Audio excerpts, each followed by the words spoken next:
For the land to be yours, it's not enough just to have a signpost. You have to cultivate the land. You have to plant trees. Edik Stepanyan. What do you see when you think of Armenia? I think of high mountains, deep canyons, and rolling hills. What we do not think of are the deep magical forests that once covered the Armenian highlands. According to Alyssa Greenberg of Nova, the archaeological record has shown that over the last 6,000 years, Armenia has gone from approximately 35% forest cover to 11% by the 1980s, and reaching a peak in 1995 at only 7%. Armenia was in an energy crisis, just escaped the Soviet Union, and was reeling from a war with Azerbaijan. Trees were being cut even in the middle of the capital city, as people struggled to find fuel to cook and keep warm. The Armenian-American activist Carolyn Newby described the situation. It was like the arms and legs of the city were being amputated. At the conference last fall, Malikian stressed that the government's 50-year goal is not about doubling forest cover by planting 1 billion pines. His vision, he says, includes forests with hundreds of species, in some places emphasizing landslide prevention, in others tourism or wood production. Still, by spring of this year, Sona Kalantarian, of the Foundation for the Preservation of Wildlife and Cultural Assets, FPWC, had heard that the administration was maintaining plans to import 90% of its first 10 million trees, and that most of them would be pines. And not long after that, the administration delayed its 10 million tree goal entirely. To me, this is kind of catastrophic, because this could be very damaging to the ecosystem, she says. Yes, it's simple, we know pine grows easily, and we know how to grow it. But this is not the way we should go. She had hoped to see the government working with more endemic species, perhaps juniper, to replace the native juniper forests lost in 2017's calamitous forest fires. Kalantarian feels the government's goals are admirable but misplaced. I don't think it's a good approach to talk about numbers in this case, she says, wondering if Armenia even has the capacity to care for that much forest as it matures. And before doubling these forested areas, we need to know what we want to double. University of New Hampshire forestry professor, Anthony Davis, sees the new forestry goals as an opportunity for self-reflection. Do we double down and scale everything we've done for the last 25 or 50 years, or are we going to take the time to figure out what we want the future condition to be? He asks. When Armenia looks to the future, does it want tree cover, more trees of whatever kind, probably pines, or forest cover full of oaks, birches, native plants, and all the ecological complexity that entails? The Ant-Ink Memorial Forest in northern Armenia is made up of 53,000 pines, 1,000 for each year the journalist and free speech activist Ant-Ink lived, before his assassination on a Turkish street in 2007. In traditional Soviet style, its trees march in dense, careful lines over the crest of an otherwise bare green hillside, above a two-lane road crisscrossed by the occasional wandering cow. Considering the forest from the road, Davis looks concerned. He cranes his neck to look at their scraggly, browning tops and declares them much worse than when he saw them 3 years ago, victims of a disease affecting many of Armenia's monoculture plantations. Planted this close together, the pines will crowd each other out, he notes. This forest, one of Armenia Tree Project's earliest projects, will need to be thinned, even as the organization shifts away from monoculture. Down the hill from Ant-Ink, in the village of Margahovit, those shifting priorities are on display. The nursery still shelters lines of furry spiky baby pines, set out in the chilly fall air to get used to the climate, as well as rows of infant apples, pears, and cedars, their leaves a blinding green.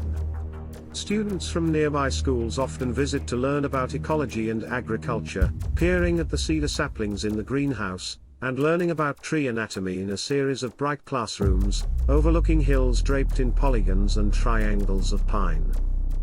James Conker, is a scientist who specializes in environmental sciences for the last 33 years, and he has published an article for Forbes magazine highlighting advancements in this area. According to Conker, since the last glaciation period, less than 20% of the original forests on Earth have survived the rise of humans. Forests are home to a wide range of species that not only protects against climate change, but loss of biodiversity.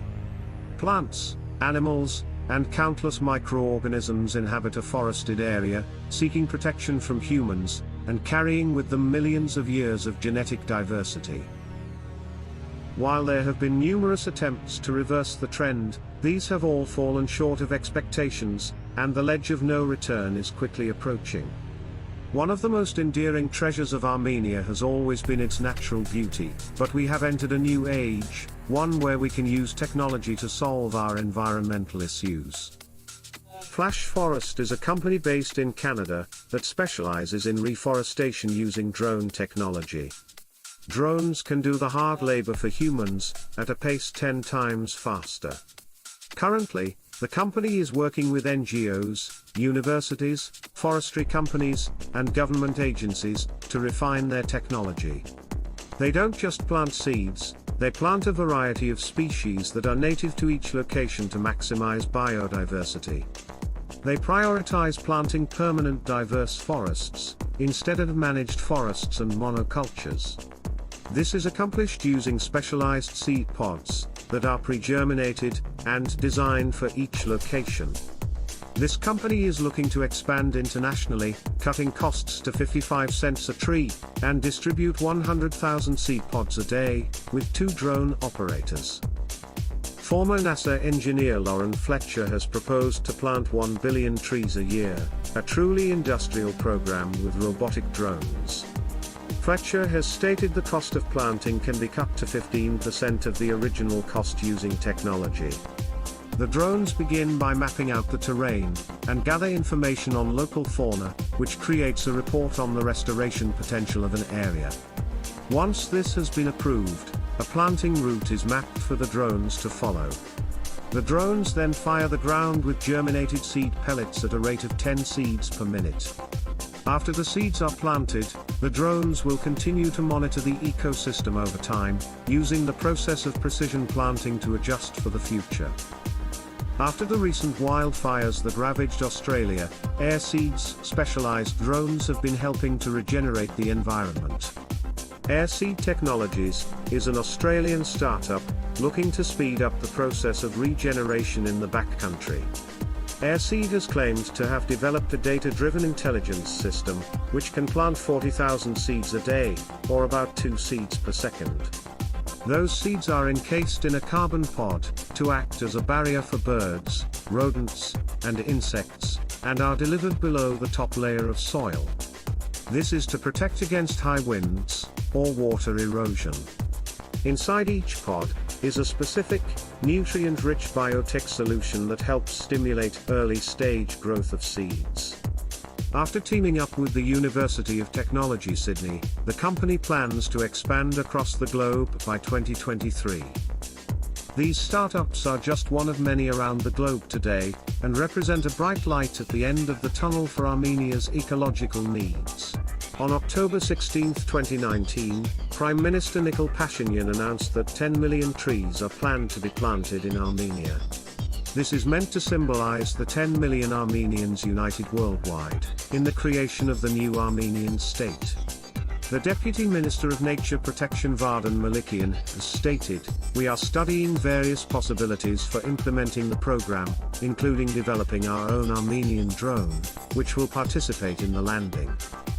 Ariel Bardi is a journalist who has worked with many popular publications. She decided to visit Armenia for herself, to see what sort of progress has been made. Since 1994, the Armenian Tree Project, ATP, has led the way in reforestation programs within Armenia. In 2001, ATP planted the popular and fruit trees skirting the roads around the 13th century Noravank monastery, to honor Armenia's 1,700-year anniversary as the world's first Christian nation. In the last 25 years, ATP has planted just over 6 million trees using traditional methods. However, while the organization has made great progress, there has been criticisms.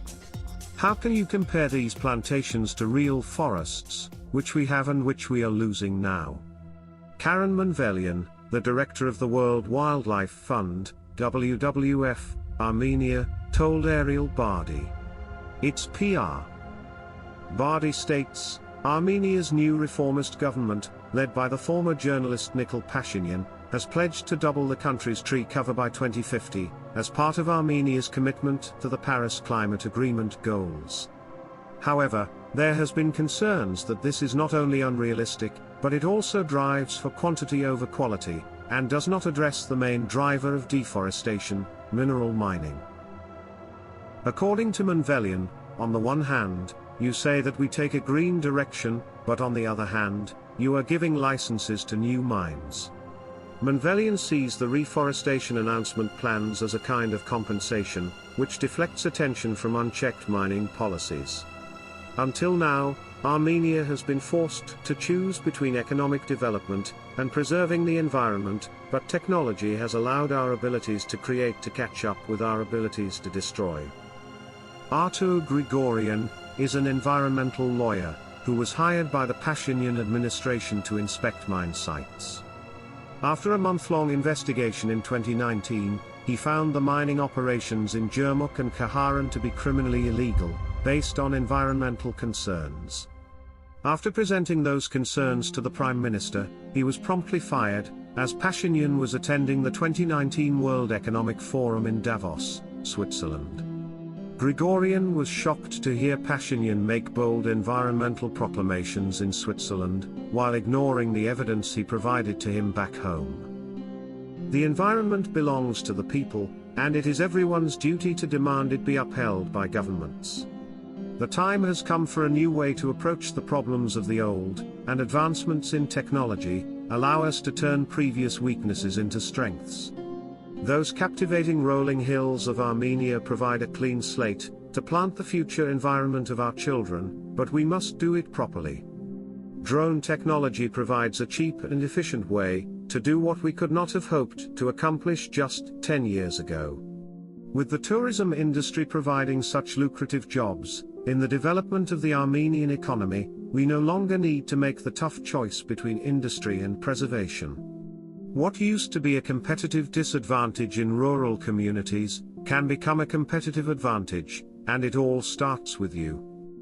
If you enjoyed this content, please like, comment, subscribe, and share this with your friends and families. Sharing is caring, and I will be producing more content on the use of technology as a driving force in the development of Armenia. Please check out our other videos, and see you next time.